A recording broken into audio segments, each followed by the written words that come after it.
I had this client once, and she came in and told me that she had been sexually assaulted by her older brother. And she told me the story, and I kind of got the impression that maybe she was like 8 and he was like 17 or something like that.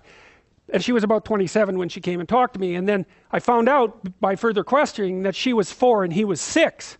And I thought, she still had this story in her head of her being tormented by this older person, right? That's how she told the story.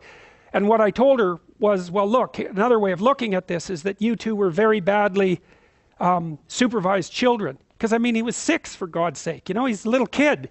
That doesn't mean that what happened to her was any less traumatic, but he wasn't 17, right? The story was different than the one she had in her head. And, you know, by the time she left, after we had that conversation, it was clear that the way that she was construing the experience had radically shifted.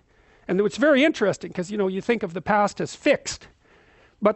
And it is in some sense, but the reason you remember the past isn't to make an objectively accurate record of the past. It's so that you can use the information in the past to prepare you for the future. And your mind won't leave you alone unless that has happened. So if you've encountered something that's negative and you don't know why and you don't know what to do about it if that happens again in the future, then that will stay with you.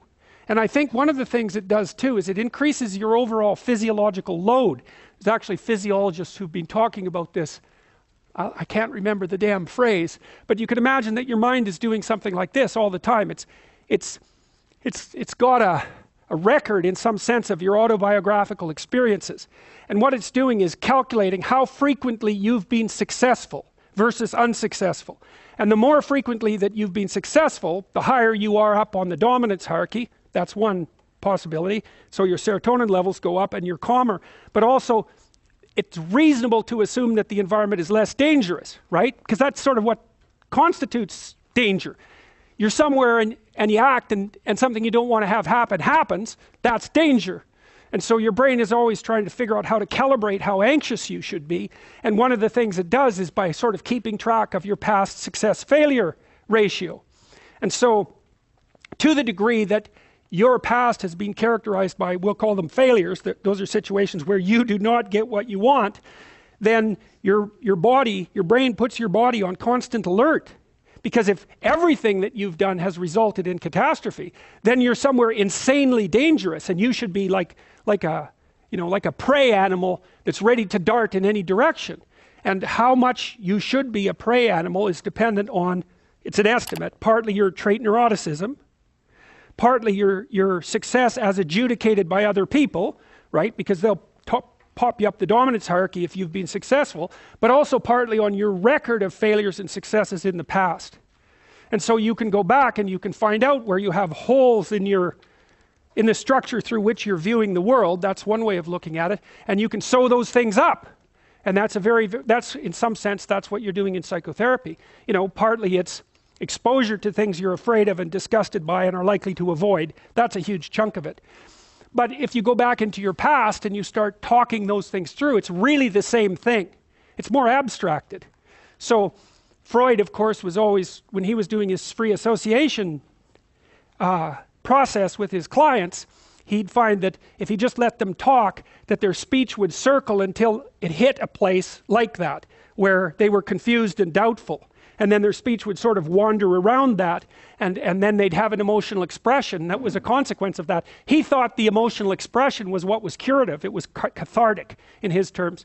But later, James Pennebaker, upon whom these writing exercises I described, his research is based on that. My exercises are based on his research.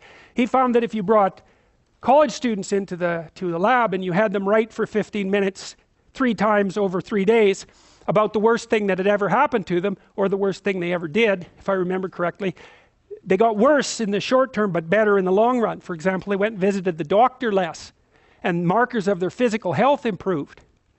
And so I think the reason for that is because, what is that called? It's called something load. I just about got it right from the physiologists. Doesn't matter. They got healthier, as far as I can tell, because they basically calmed down. Once they had gone through the negative memory and sorted it out properly and told a properly articulated story and figured out how to deal with it, then their physiology calmed down.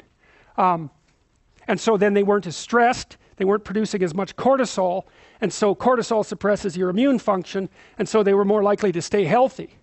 And so, well, so that's all very much worth thinking about. That's all in the domain outside of the light. That's one way.